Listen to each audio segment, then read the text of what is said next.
couple of months ago, I took this little folding bike, the Red Stallion, on the craziest journey in his entire life, and mine, of course. This little bike and I started our journey in Hangzhou. We headed to the coastal flats of Ningbo, then to the bustling city streets of Wenzhou. Then we followed the beautiful rivers of Lishui up into the mountains and finally circled back around to where it all began, on the banks of the Qiantang River. But why would I even do this, you might be wondering? Well, it was to tell the story of how Zhejiang province's environment has changed over the past 2 decades. But in order to properly tell that story, I do need the other half of the story, Xin Hao, my boss and the founder of Green Zhejiang, Zhejiang province's largest environmental organization. 20 years ago, as a college student, he did this exact same bike tour, and what he saw on his route and what I saw were completely different.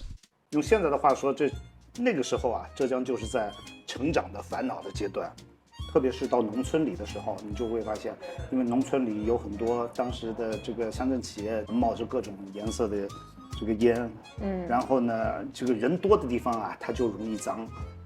这讲太离谱了吧，这个塑料。然后垃圾确实那个时候呢，也是河流上不少都漂浮着垃圾。Yeah, things were pretty different back then.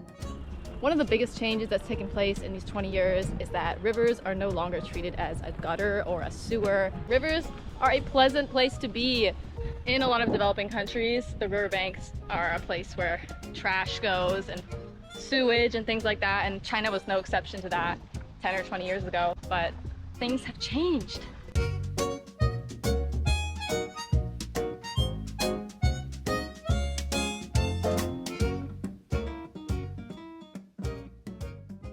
I just love how full of life these canals are. It's just a very nice little ecosystem here. I mean, obviously it's not going to be perfect. We're in the middle of a city of millions and millions and millions of people. So there's only so nice it's going to be. And like, I feel like this is pretty dang nice.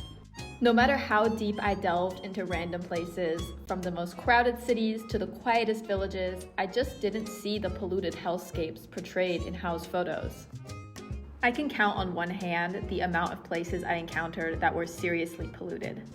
就是我已经骑了200、300公里了，你们这个河是我经过的最臭的河。差不多。给他颁个奖，这个。Not only am I witnessing a very different landscape from what Hao saw, but I'm also doing this almost completely alone, with the exception of an occasional photographer or local guide. And Hao, on the other hand, had a 24/7 travel companion. He did this tour on a tandem bike. Today I'm here with this historic relic, the one and only bike that was on the original 2,000-kilometer Zhejiang bike tour.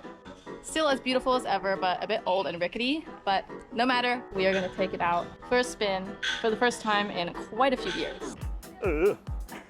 哎呦，有点恐怖。你看第一次骑这个车，那个双人自行车呢，它是可以一个人骑就够了。但另外一个人休息，你只要脚跟着，后面那个人趴在前面那个人的背上就可以睡了。我们就这样子轮流休息啊。这个太慌了，我不知道你们怎么做到的，骑那么远。在后面真的很爽。你看那个时候我也就经常这样，然后敲敲前面人的背。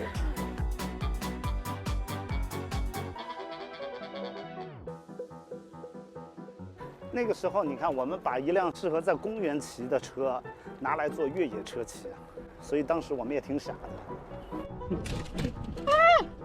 掉链子了！掉链子在那个时候太常见了，太普通了。If you think it's difficult for me to do this bike tour on a folding bike, imagine doing it on this behemoth.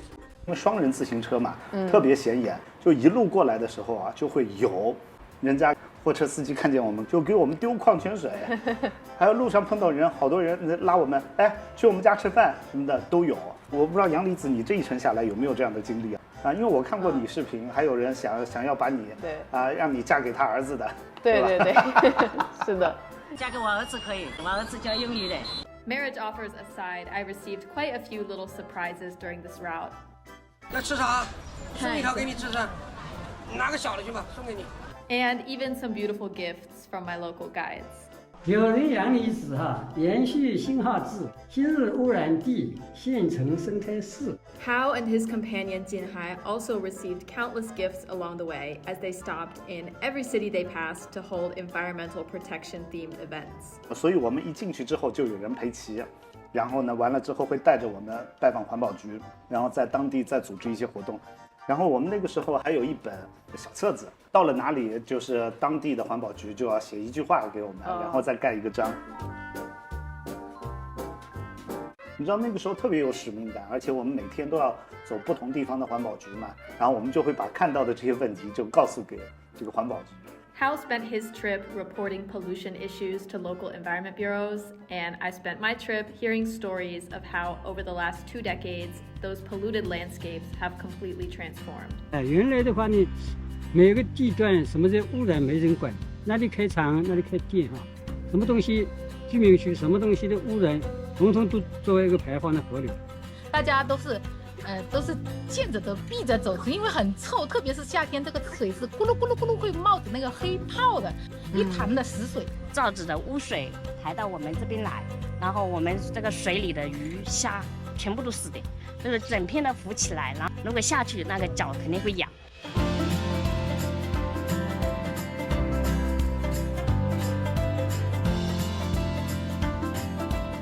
现在水也很清澈了，这个水里的鱼也可以吃了。那现在的话，生态建设起来的话，白鹭啊什么的，经常看到飞。排污课题全部都管死了，企业也好，个人也好，他不可能把几十吨的污水他背在背上到这里来倒。环境越来越好，大家都高兴了，怎么会有人下去破坏啊什么？